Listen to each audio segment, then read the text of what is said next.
Welcome back to America Salutes. I'm Milton Schoen, and we're fortunate to have Richard Jenkins. Thank you. From the My Military pleasure. Order of the Purple Heart as our guest. So to start with, Richard, why don't you tell us a little bit about your background? Yes, I served with the 1st Army Division, the Big Red One, in Vietnam. I had 7 months left to go, and they sent me over there by ship, which was a rude awakening because we ran into major hurricanes and what have you. But I served as a point man in Vietnam.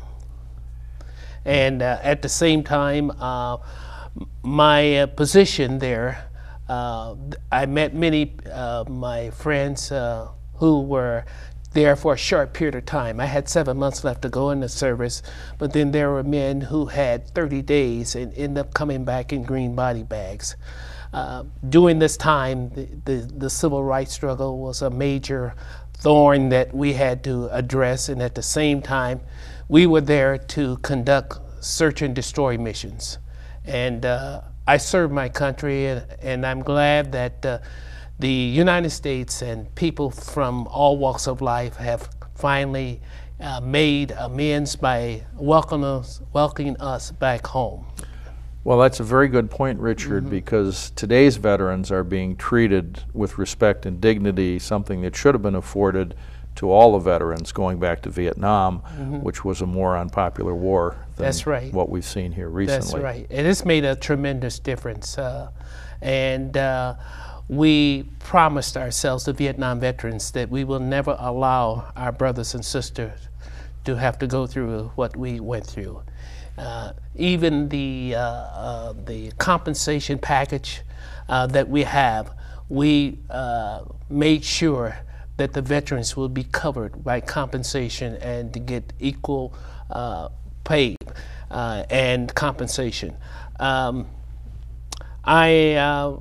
want to also address is that when we came back home, some of the World War II veterans had stated that we were nothing but crybabies, but we had to speak out on our behalf. I've seen a change in the VA system since I've been back. It's been 49 years, and I see better things that are coming ahead in regards to all veterans. And this is what it's all about. It's gotten much better. Oh, yes, yes. And the VA system, I think at one time they thought that, you know, the World War II veterans will age out, we can just get rid of this system. Yeah. And there hadn't been a lot of resources put into it when the Vietnam conflict started and people started to come back. And you're right about the changes that have occurred. Right. Well, let us focus on a very important award, which is the Military Order of the Purple Heart, which is our nation's oldest military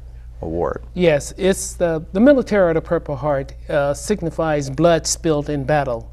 I was wounded on a search and destroy mission, and there was a booby trap that was set on a search and destroy mission, and as a result, I was hit by a Claymore mine, which sends thousands of razor-sharp parts into my left thigh. I was able to be airlifted from the search and destroy mission, and they operated there in the jungles, and then from there they sent me to a hospital in Saigon. I know that had I not received that type of treatment, I probably would have lost my leg. So I'm happy about that. And you got good care. Yes. But it's a very special award. Yes, it is. Because it goes to the people who have really borne the cost of being in battle. Right, and it's a respected award. In fact, it's the oldest medal awarded to those who have been injured or maimed in combat. Many of the individuals who have received the Purple Heart, which includes females as well as males, recognize that it's something that you should value. It gives you a percentage of knowing that you have encountered trauma, you have encountered many things, and when you go to battle in combat, you never come back the same. And so I had to endure a lot of trauma. I had suffered from PTSD for over 25 years. And it was real difficult for me to adjust, but I've been able to overcome a lot of things. I promise the Lord, if you bring me back, I'll do anything that you want me to.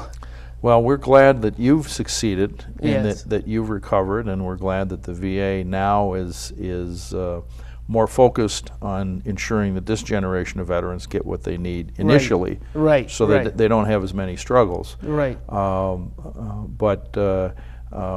You know, it is a reminder there is a cost to defending Yes. this country. Yes. And not everybody comes back whole. No, that's for sure. We see a number of veterans who have multiple limb loss.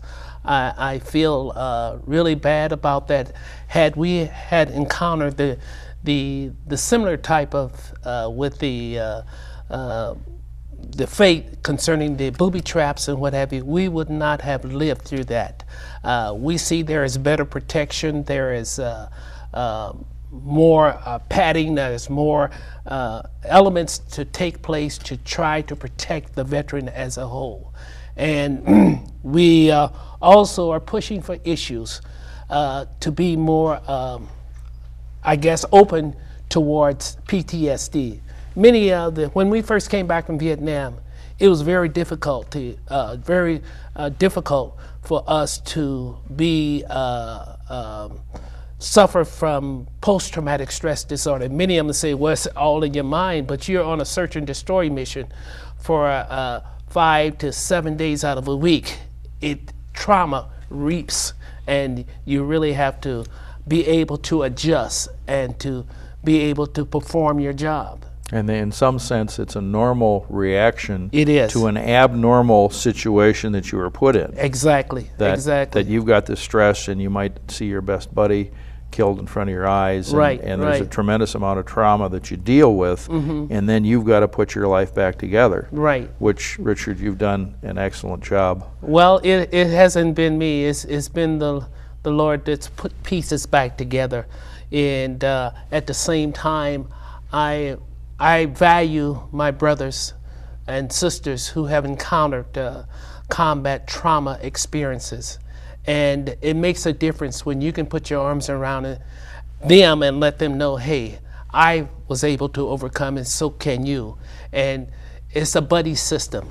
There are many females who have received the Military Order of the Purple Heart, but many of them do not feel that they're capable or ready to be in a male and female situation in regards to the medals and the things, the trauma they went through. Yeah. Well, that's a good point, because I can recall being at a luncheon for veterans, and we had some women who were in the National Guard, and I was explaining to them at the time we'd passed a bonus that they were eligible for it, and they didn't think it applied to them. Yeah. And it did, and I had to explain that Exactly. You served. Yes, yes. You're eligible, but there's that mindset sometimes that You're not good enough. You do not measure up to what others have suffered. And many people have received the Purple Heart posthumously. And it's a sad situation, but when you have put your life on the line, it's a different thing. Well, in your career, I know you've been the commander. Yes, the commander of the state commander for the Military of the Purple Heart. I served that for 2 years, 2007, 2008. 2009, I was under the influence to help bring a welcome home for the Vietnam veterans. That occurred in 2009 at the state capitol. In 2010, I became the national chaplain to the Military of the Purple Heart. There are 45,000 combat wounded veterans in the United States, and I was privileged to serve as the chaplain. It's a lot different coming from the hood in Kansas City, Kansas, and being in that position, and the prestige that the Lord has allowed me to receive and to help my brothers and sisters who are in harm's way. Well, and then when you go to a VA medical center, that's one of the places that people will recognize. Oh, yes. When they see that purple and white. Yes, yes. And it's recognized, and you're treated with respect and honor. Yes. Because there's an understanding of what you went through, right, and what we've all benefited from your service. Yeah. Just a couple of days ago, my neighbors, because I had asked one of them, what would it cost to put up a flagpole in my yard? Because I wanted the American flag and I wanted the Purple Heart flag. These two friends of mine, white friends of mine, who said, we're going to surprise you, Richard. And so they purchased the flagpole, and they surprised me by putting up the American flag and the military or the Purple Heart. So everyone that passes on that street know that there is a combat wounded veterans. And I can see this I received many compliments off of this, because he says, Richard, that was a good article about you and your neighbors. And it brought home, especially in light of what's taking place in Ferguson, Missouri, and all around the case may be. But these are my white neighbors. He says, we value you, and we are excited for what you were able to do to fight for the defense of our country. Well, they've recognized what you did. Thank you. And your contribution, and with many Vietnam veterans, that recognition came later than it should have. Yes, yes. And fortunately, I think we've developed a significant level of support nowadays to make sure when our troops come back that they're welcomed, they're supported at the airports, and that it's not an afterthought. Right. That we want them to succeed, and you know, we're fortunate we have the GI Bill that's been improved, and and resources for them so that they can succeed when they return from combat. Yes, yes. It has made a tremendous difference. And you mentioned that there are 45,000 combat wounded veterans. Yes. Now that's a large. It's a large constituency. One of the things, the dilemmas of the Vietnam veterans. I'm 72 years old, and many are struggling with what is it? Dementia. Mm-hmm. Many are struggling with Alzheimer's. The cancer that comes back to haunt many of the Vietnam veterans is Agent Orange. I was exposed to Agent Orange. I have a buddy whose daughter was born with spina bifida. I don't have any symptoms linked to the Agent Orange. The Parkinson's disease is related to Agent Orange. Congestive heart failure is linked to Agent Orange. Well, that's a good reminder here in our last half minute that we did some things that we didn't know we were, as a country, we were doing, the impact that they would have on our troops. So in the last maybe 30 seconds, if you want to leave us with one last thought about service or whatever you want to say. One of the things that has really I have learned to appreciate is the salute from people from all walks of life, even young children, older citizens who have came up and told me how proud they were that we put our lives on the line for the price of freedom. And this is one of the things that I will never forget.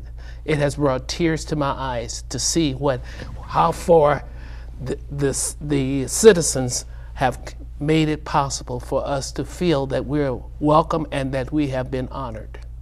Well, no finer testimony can be said about what it is to be a recipient of the Purple Heart. Mm-hmm. And Richard, I want to thank you for appearing on our program today, and I'm sure that our viewers appreciated the opportunity to learn from you. Thank you. About the Purple Heart and your experiences. Thank you. I appreciate it. And for America Salutes, I'm Milton Schoen, and thank you for watching our program.